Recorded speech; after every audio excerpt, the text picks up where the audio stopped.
So, good morning and thank you for joining us for today's webinar. We're looking at how small and medium-sized craft businesses are coping in crisis. So we're talking your independents, your smaller businesses based in the region and beyond. You're listening today to this webinar through the Greater Birmingham Chambers of Commerce. So thank you very much for joining us. If you're not aware of who we are a business membership organisation. We've been around for over 200 years, we have about 3,000 members in the area. So, just to flag up what we're going to be looking at today, we're just having a short introduction from myself. So I'm Vicky Osgood. I look after our patrons at the Greater Birmingham Chamber. We've also got some presentations from Dr. Scott, Reader Associate at Birmingham Business School, and Phil Innes, founder and owner of Loki Wines. After some short presentations from these two, we're going to go into a bit of a Q&A and a chat. So do feel free to pop your questions up. We'll see those and we can share those with our speakers today. And then we'll close at 10:45. The session will also be recorded, so if you want to go back to this at any point, we'll be hosting that on the website. In terms of other support we provide here at the Chamber, we have a number of different social media engagements you can get involved in, such as our Chamber chat on Twitter. We publicise member-to-member offers, so if you're a member, you can access discounts and offers through our website. Throughout this period, we've also been doing a lot of support for around coronavirus issues, so whether that be legal issues or business ideas and innovation, you can access all of that on our website. Our members can also access free legal and HR helpline assistance and get involved in our lobbying campaigning activity, which has been largely in this time around coronavirus, as you can imagine. But shortly, the B word will begin again, so Brexit will be another focus for us for the next 6 months. In terms of how we are working with our members, we're providing thought leadership content from a number of different members on different issues, everything from marketing to legal, to HR assistance, to innovation and wellbeing. So do check out our website for more resources on that. If you're not signed up to our newsletter, this goes out to about 14 to 15,000 different subscribers every day, and that's just a summary of local business news. In terms of upcoming webinars, if you like what you hear today, we've got some stuff next week in terms of supporting the careers of young people. We've got some brilliant speakers for that from Arif and BMET and the Combined Authority. We're then looking at Tricky Conversations with Diane Rance. It's an absolutely brilliant session if you haven't attended that before. We've then got some sessions on marketing and responsible business. So do keep an eye on our website for more information on that. And without further ado, I shall now hand over to Dr. Scott Taylor, who will run us through the craft small businesses during and after COVID-19. Thank you very much, Vicky, and thank you very much for the invitation and all of the organisation that's gone into this. I know it's from experience over the last 12 weeks that organising this kind of thing is a real challenge, even though it's a virtual event. I'm going to talk to you for sort of between 8 and 10 minutes, no more than that, about craft and small business during and after COVID-19, positions and prospects. And as Vicky mentioned, and as you can see there on the first slide, I speak to you from the beautiful Edgbaston campus of the University of Birmingham, which none of the staff have seen since the end of March, or a very small number of staff have seen since the end of March, because it's only populated at the moment by sort of essential workers and key workers looking after the labs there and looking after security on campus. We hope to be back in September. But to be honest, your guess is as good as mine at the moment. The reason I wanted to focus on craft today is partly because it's so important to Birmingham. But I think there is a message from craft businesses to all small and medium-sized businesses. And I think it's important to be clear from the beginning today, and I'm sure Phil will emphasise this as well, that when we talk about craft, we're not talking about individual craftspeople necessarily. We can be talking about medium-sized organisations which employ, up to 250 people. So I would think of, for example, a company like Pashley, making bicycles as a craft company, a company like Churches in Northampton making shoes, I would see as a craft company, despite the size of those organizations. So in the last 5 years, within the sort of academic research and education community, it's become very clear that we're witnessing a significant craft revival across maybe not all, but certainly most Western economies. And this is really visible, I'm sure, where you live, in the same as the town where I live. It's really visible through things like bread and coffee and clothes, bicycles and beer, and even craft barbers and craft haircuts. The last time I went for a haircut in February, the barber offered me a whiskey, which was a first, and that's the kind of thing that I associate. It was a craft whiskey, of course, and that's the kind of thing that I associate with the craft sector, is the way that it cuts across different areas. The reasons for this are complicated, and you know them as well as I do, that work in large organizations can be very unsatisfactory. There's higher levels of technology and automation happening. There's maybe a kind of nostalgia for a simpler time when craft was more important and more embedded in our working lives. And then also the other crisis which we're facing alongside COVID and Brexit, to add to the sort of third point of the triangle, the climate crisis.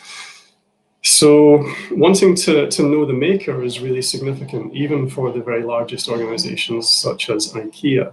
And there's a link there on that slide to a short advert that you can see that we're not going to watch because that would overtest the technology, to how IKEA is speaking to the craft revival which we're sort of living through. This is not niche. This is worth a huge amount of money. It's very difficult to measure the financial, to put a financial measurement onto reputation, but we know that British craft businesses are renowned globally. Any airport that you walk through, you'll find British craft on sale.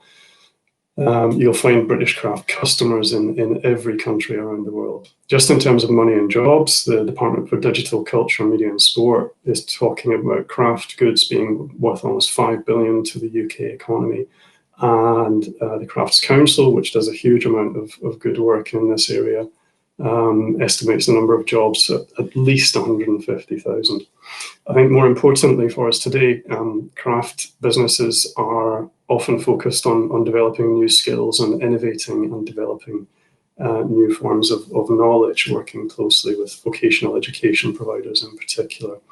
And then finally, I think, again, importantly for us today, is the sort of crossover of craft into community. Craft entrepreneurs often live locally, contribute to and draw on local skills, create local jobs for local people, and help to support a sort of local identity. And that's certainly, I think, very true in the city of Birmingham and the wider region. The research that I do, which I'm not going to talk you through in any detail, but I'm going to sort of drawing on today, is in the craft beer industry. My mum thinks this is incredibly amusing that I get paid to do research in the craft beer industry. It's a fascinating sector, quite apart from the product that they make. And we've been talking to and working with craft brewers for about 6 years now across the UK. Not so much in Birmingham, which is really interesting. Birmingham and the West Midlands has been relatively slow in terms of craft brewing. So, for example, Bristol is a much more significant centre for craft brewing, although we are starting to see the wider region developing a lot of craft brewing. Thinking in particular about companies like Purity in Warwickshire, which has been incredibly successful. So the kind of things that we hear from craft brewers, just to give you a quick sense of that, is that this is a different kind of work and a different kind of entrepreneurship. It's not necessarily financially focused. You can read through the sort of quotes there from craft brewers, which tell you a little bit about that. Now, this is but partly by way of setup, to start to think about the current situation that we find ourselves in and that we've been in since, certainly since the end of March. And arguably from a business point of view, if you read any of the sort of Financial Times or The Economist or that kind of financial reporting, there was quite a high level of clarity through January that economies and individual businesses were in for a very difficult year in 2020. It's kind of hard to talk through the current pandemic from a business point of view and to actually say there is some good news, but nonetheless there is some good news, and you see reports of this kind in newspapers like The Guardian, and I think that report was in sort of mid-May, so relatively early in this process, with smaller and independent shops seeing a significant rise in sales. And that's what we're hearing from the craft brewers that we work with, is that there's been an absolutely enormous drop-off in certain areas of their business, but in other areas there's been a very significant rise. So if you like, this is the optimistic or the positive part of what we're all experiencing at the moment. I want to touch briefly in the last minute or so on what happens next. There's a sense, I think this is outside my field of expertise, so I'm speculating here. But just in terms of business, there's a sense that we may be going back to normal, and we may see the large multinationals and chains, and out-of-town centres all reviving, and we just go back to doing, what we did before pre-pandemic. And then there's also the possibility, as you can see there, of the development of a new normal, and some high street, some shopping malls for sure, but much more of a local focus. And you may have seen reports from Paris, I think initially, where local authorities there are very much promoting the idea of the 15-minute city, where everything that anyone needs can be found within sort of 15 minutes walking or cycling of where they live. I think the really important part here to think about is the reliance on state regulation, and the fact that this is a very complex process of negotiation and consumer confidence. So finally, where do we come to? Positioning craft and small businesses for what happens next. There's a very strong sense within the craft business sector of emphasising heritage and maintaining customer connections. But alongside that, a lot of the craft businesses that we research are very clear about working with technology. So when we come back to normal everyday life, is it going to be different, or is it going to be the same? And really the sort of key message, and this is a slightly frustrating sort of academic conclusion, is that it's going to be very different, and it's going to be in many ways the same. Doing business and doing good business will always be founded on good products and services, good management, and a clear purpose. So for us within the business school, COVID-19 changes everything and changes nothing when we're looking forward to the future of craft and small businesses. There's a second link on there on that final slide, which I'll leave you to explore yourself. But that's where I would conclude and pass back to Vicky and Phil. Thank you so much. That was really, really interesting. I'd be very keen to pick your brain about your research in craft breweries. It's, I think, probably just craft booze is definitely a passion of mine. So that's super, super brilliant. Thank you so much. With that, it's a lovely section. We're going to hand over to Phil. Now, you're probably already familiar with Phil if you live in Birmingham and you're a wine drinker. Phil is the owner of the multi-award winning Loki Wine. So Phil, take us through how you see this business, sort of how it's currently affected and how you've adapted. Thank you very much, and thank you very much, Scott. That was incredibly interesting. I think but I think we need to start with before COVID and what happened in Birmingham, certainly in the independent scene. I think we'd really the independent scene when I was growing up in Birmingham had started off as quite a small, not too many decent places to go to, lots of chains. And Birmingham had this reputation of the big chains being dominating in the city. And it's only been probably for the last decade that people have started thinking more about independence and where their products come from, and craft products rather than just, oh, well, I want a a pack of crisps, I'll go and buy some Walkers from the corner shop, or I want wine, well, I'll just buy Blossom Hill from Tesco. And this revolution's really helped when it came to this crisis, because one thing that I think craft businesses really focus on a lot is customer service, really trying to sell the story of the product and give people that connection to where it's made. So I know that we all the time, we don't talk so much about flavor profiles of wines and that sort of thing. We're trying to talk about where it's come from, the where it's grown, the land, the vineyard, the person who's making it, the people who make that wine and make that product. And I think it's very important to have that distinction between mass-produced products and something that is more niche and something that is more craft. And we've really benefited from giving that link to customers. And also we can offer something different. We're very adaptable as a business. So I'm not going to be ashamed to say that we've lowered our price points a tiny bit in this crisis, because we saw that certain other customers wanted to shop with us, but wanted to spend a bit less on wine. Unfortunately, we were able to adapt and look at those lower priced products that still fit our category of something that's unique and something that's craft, something that's made by a human rather than a machine.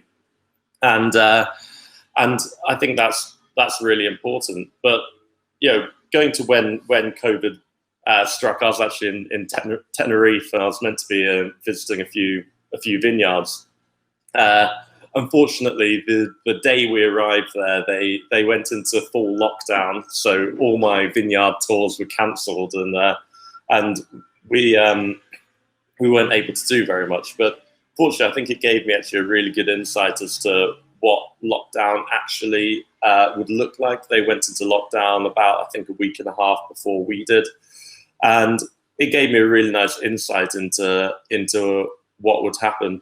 And the message from myself, and I know many other independent businesses in Birmingham, was that we at this point we can't give up, and we need to really adapt the business. And in doing that, we first of all had a strategy to focus on our e-commerce, bring in mixed cases, make it very easy for consumers to, without the personal knowledge that you get from going into Loki, where every bottle's hand sold by a member of staff. We couldn't really adapt that as well online. So we wanted to give people the opportunity to buy a mixed case that we've kind of developed together to give people the best opportunity to get a taste of the quality of wine that we have. And that's really important, because it's been one of the things that's delayed me a lot on the e-commerce side, because one of the things that I really pride myself in at Loki is to make sure every customer does get that personal service, because we set ourselves out to be a tiny bit different from other wine merchants. We don't like to assume the knowledge. And actually, most of our customers, although we are a fine wine merchant, is actually quite unusual that the majority of our customers aren't massively wine savvy. They come to us because they really want our knowledge to get them the best wine possible.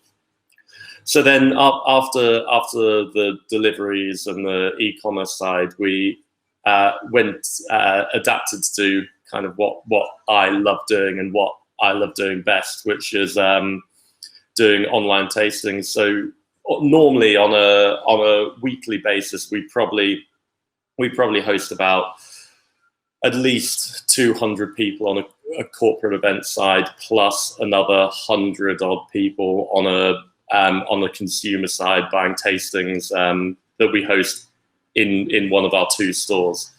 And we had to quickly try to adapt, and I'd already thought about the online model, but wasn't certain how the scope would work. But obviously this crisis has been incredible at pushing businesses to do things they they haven't done in the past. And we've found our online tastings have grown significantly, where now on a Saturday we're hosting 240 to 260 different, usually couples, a week.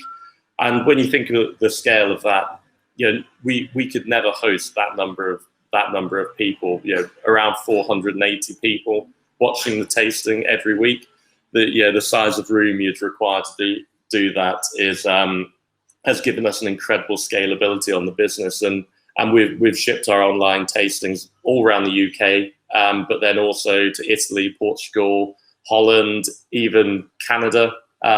So it's been a really lovely experience for us, and it's also given us the opportunity to work with local businesses. So we work with Anderson Hill, the Great Deli in Great Western Arcade, and we do cheese pairings and stuff. But I think the online thing has given us a real focus for that sort of thing, and being able to connect to our customer who maybe can't always come into store, and certainly can't come into store at the moment, but it's still trying to give people that customer experience and getting our personality across, which I think is so important, because wine for me is about that personality. It's all about the fun and the social experience. So trying to get that in an online setting, I think, is really important. But we couldn't have done all the things that we did without the kind of supportive community. And I definitely believe that we are really fortunate in Birmingham, not just me, the various independents and craft businesses around Birmingham. We're really fortunate that there has been a realization that we should be supporting local, knowing the people that you're buying from. I think is a really, really important thing. And I think really looking now into the kind of long-term effects, I must admit for our business, it's been from a very scary time when we locked down and being told that you have to close your 2 stores.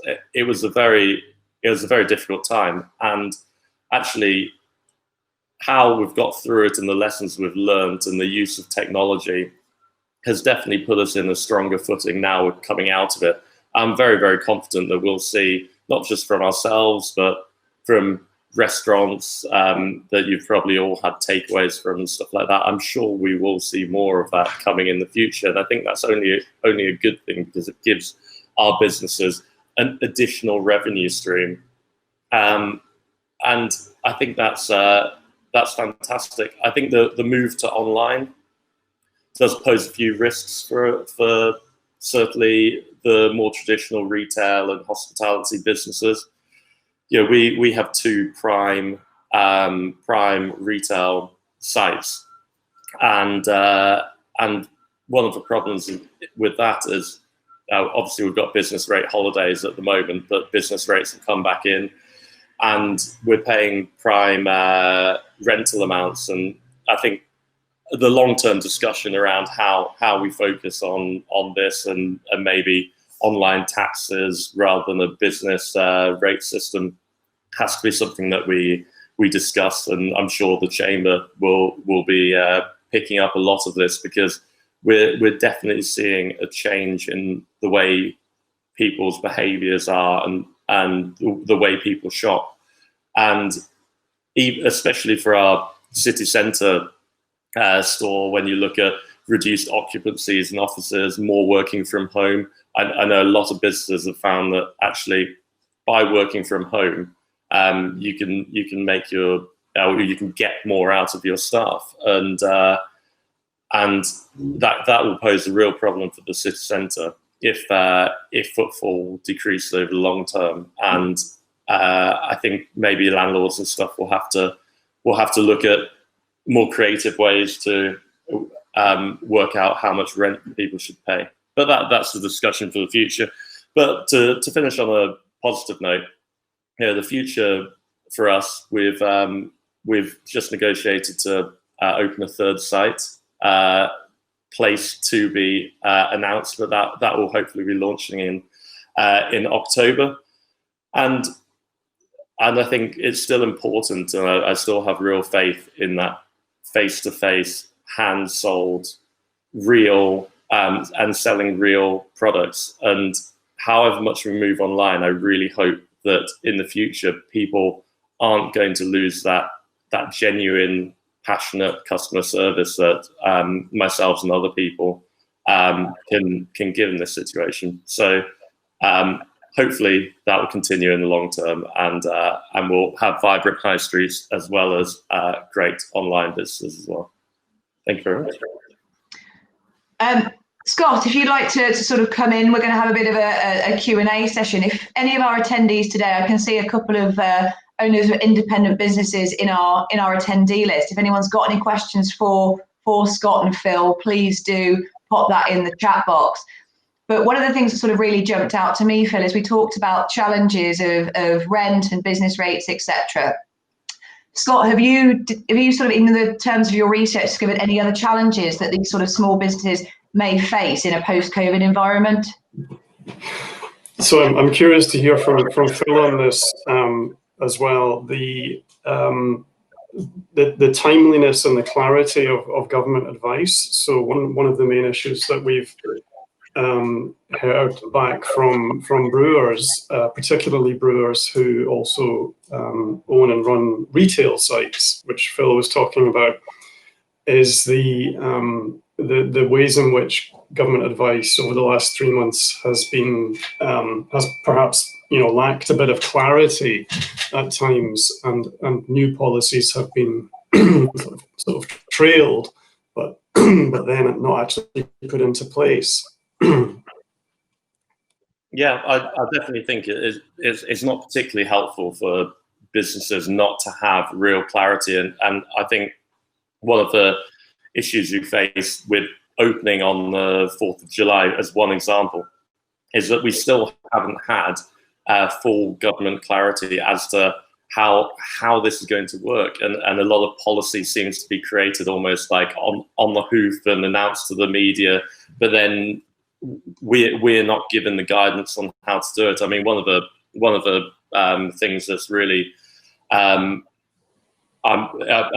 thinking about a lot at the moment is the GDPR aspect, with us having to record everyone's name, address, email address who enter our premises and the time that they've come in, and store that for 3 weeks. Well, I mean, there's a serious issue there. How we've been given no guidance on how they're planning on getting us to store this data, how we're going to dispose of this data. I mean, it's really scary, and I think going back to when we were in Spain and lockdown happened, businesses were given, I think it was 3 days before they went to full lockdown, and bars and cafes were closed. Whereas in the UK, we were told, I think it was about 4 o'clock in the evening, that you're not going to open again tomorrow, and it doesn't give us any time to prepare, and I think a bit more clarity from government would be preferable to us anyway.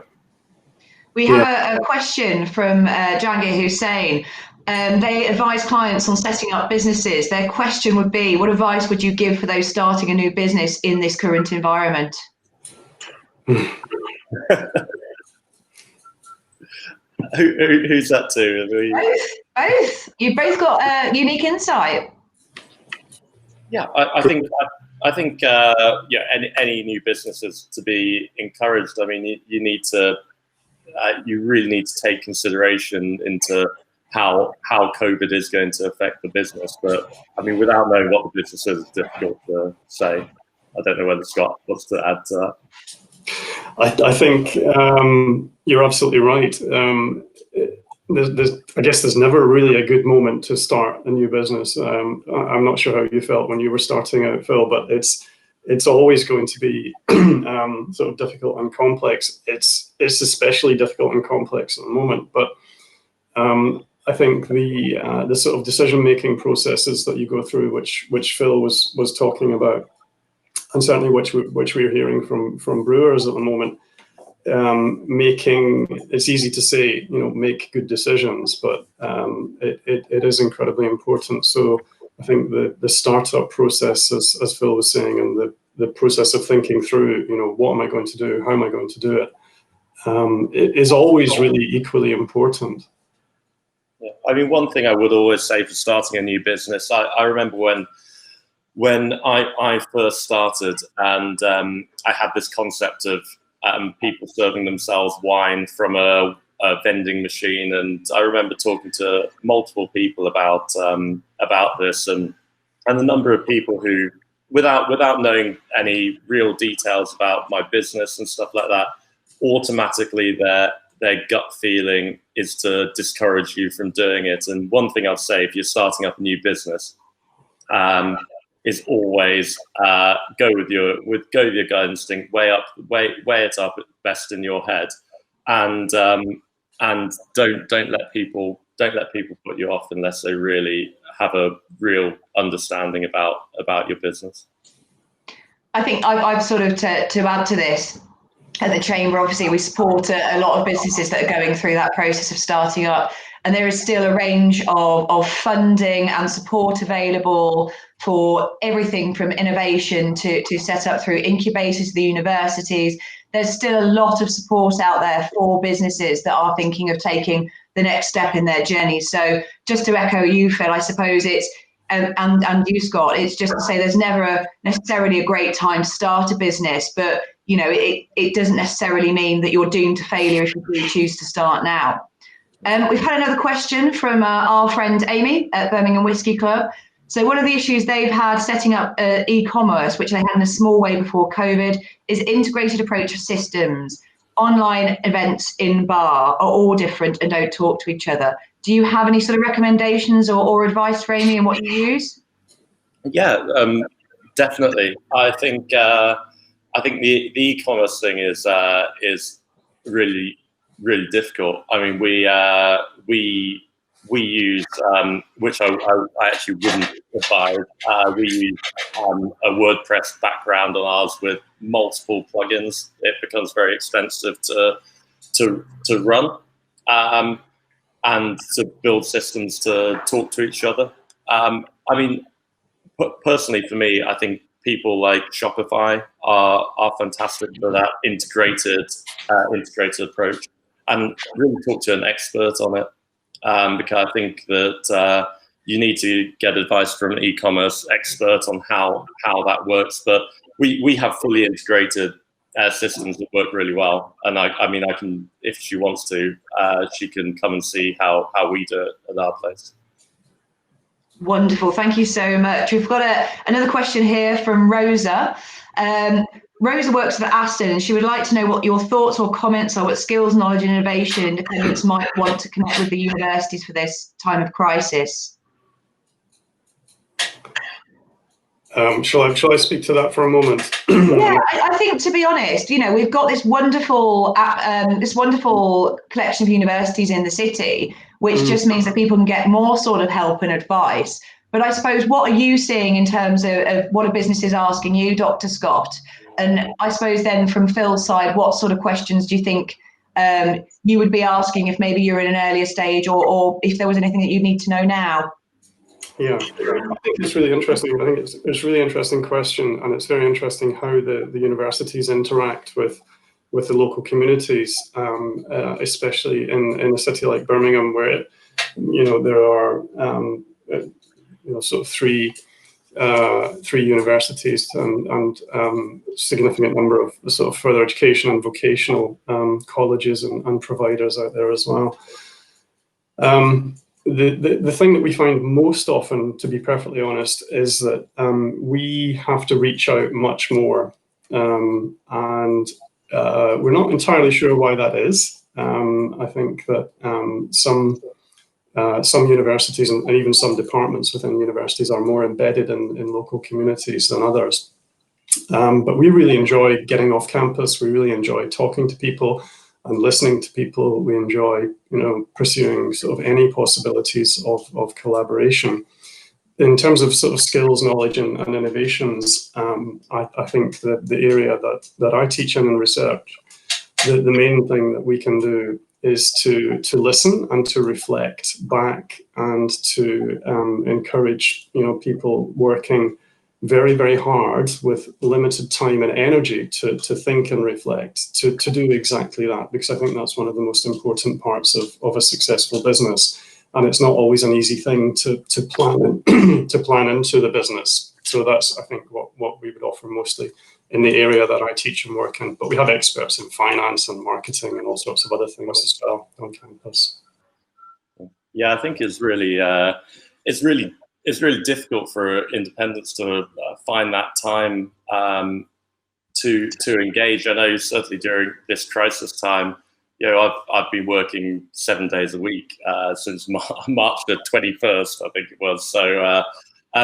So really finding that time to connect and engage with the universities. But universities have so much to offer, and I think especially as people are moving further into more online, more R&D, new ideas coming about, it's really important that we have this very, very strong university connection in Birmingham, and it can only be a good thing. And I think for universities, it'd be nice if they could just get out there a bit more and actually have real conversations with people, and help eke out what these developments and what that innovation is for independents, because independents, yeah, it can be quite a lonely job. You're kind of, a lot of people are one-man bands. I mean, I have a medium-sized team with me, but even so, it's difficult to try to get out there and connect with people. So I think definitely more events and stuff focused around universities and bringing people, independent sectors together would be very important. And in terms of my business, actually, I've got potential R&D thing that may be of interest. So, I mean, if you want to pass your email address to Vicky, I'd love to get in contact with you.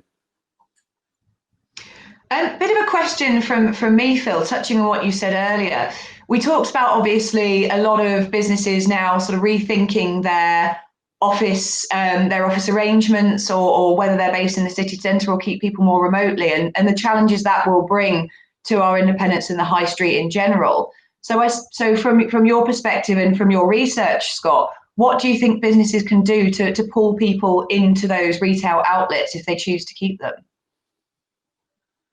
Well, I think from my point of view, I think there is a draw. I think the term destination venue gets banded around a bit too much, but I definitely think there is a conscious effort for people, and I've had numerous conversations with people who will make the effort to go in, and I think it's trying to just offer something that people cannot get elsewhere. And you know, with the product that I sell, you can buy wine everywhere, but can you get the Loki experience in Tesco or Waitrose or anywhere like that? And no, you can't. And people will travel for that. I think also what coronavirus has done is actually allowed people to kind of operate at a slower pace of life. People are used to queuing and used to doing this sort of thing, and I definitely feel that the pace of life has slowed down a tiny bit. And I think that kind of fits in really nicely with how craft works, because we're not about, you know, the fast sell and stuff like that. We're all about giving people who have that time, that experience, and I think that's really important.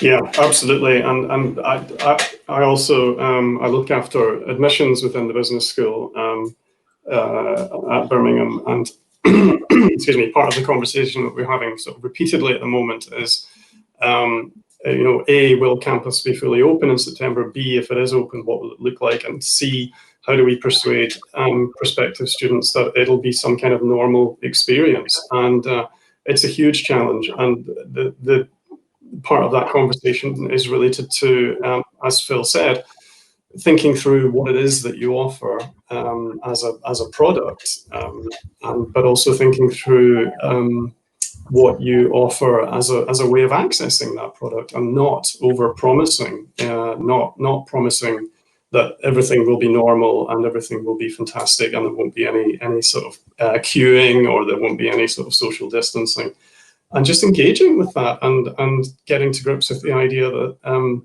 everyone knows that everything has changed in many ways, but everyone still wants to be able to do nice things like going onto campus or going to taste some wine with some experts. And I think that sort of combination is really important. Brilliant. I suppose then, as a sort of final point from me then, so twofold. Phil, is there anything sort of you have taken from this period? Obviously, we've talked about the online tastings and your sort of fun engagement and things, but if there's anything specific you're going to take from this period that's only been implemented during this, that you're going to move forward with the business? And then as a lead on from that, Scott, any tips for any businesses amongst us that sort of are going to be wanting to obviously, really operate well coming out of this period? So anything you've picked up you think's really, really smart? Well, I think that we've just come out. I think out of this crisis, or we're coming out of this crisis slightly stronger as a business, and I think we kind of have gone through it and have learned how to innovate and adapt, and now we have extra facets to the business that we didn't have before. And I think is one of the good things about the crisis. Certain aspects like these online tastings and e-commerce, I'd actually had on my to-do list for probably about 2 or 3 years. And because the business was doing really well and we're focusing on other areas, I hadn't had the time to go and do them and implement them. And it's funny how a crisis and your entire business getting closed down can make you innovate very, very quickly and look down that to-do list and go, well, actually, I need to action these things now, and I need to do it in 24 hours. And then you think afterwards, why in God's name did it take me 2 years to do that when I've actually managed to implement it in 24 hours? And I think this is one of the real positives. And I think also just talk about one other thing. I understand we're out of time, but I also think that this sort of crisis, you hear in the news almost every day about companies going into administration and stuff like that. But I definitely think a lot of these larger companies who actually, a lot of them weren't offering a great deal, actually gives us some really good opportunities for independents and craft producers to come in and fill the gap and actually give us some variety and quality. And that's what I'm really excited about, not just for my business, but all businesses, that we're going to get that coming out of this, I think. Yeah, absolutely. Be willing to rethink. And I think that's exactly what Phil's described. And it's exactly what we're hearing from the most sort of agile craft brewers, is that there's a rethinking process which is going on, and perhaps thinking back to ideas that you've had previously, but being willing to change direction. We all have to do it. Well, on that really lovely positive note, thank you so much for joining us today, both. Again, a little bit of a passion of mine, and thank you so much for sharing your thoughts and insights and experiences with all of our attendees today. We will close off the session there. As I said previously, we've got loads more webinars going on. We're doing about sort of 3 or 4 a week at the moment, so do hop onto our website. There are 3 to attend. And I believe we will be sending up a follow-up email, and this session will be put on the website if you'd like to share it with anyone else. So all that's left is thank you very much. Thank you for attending, and thank you for speaking today, guys.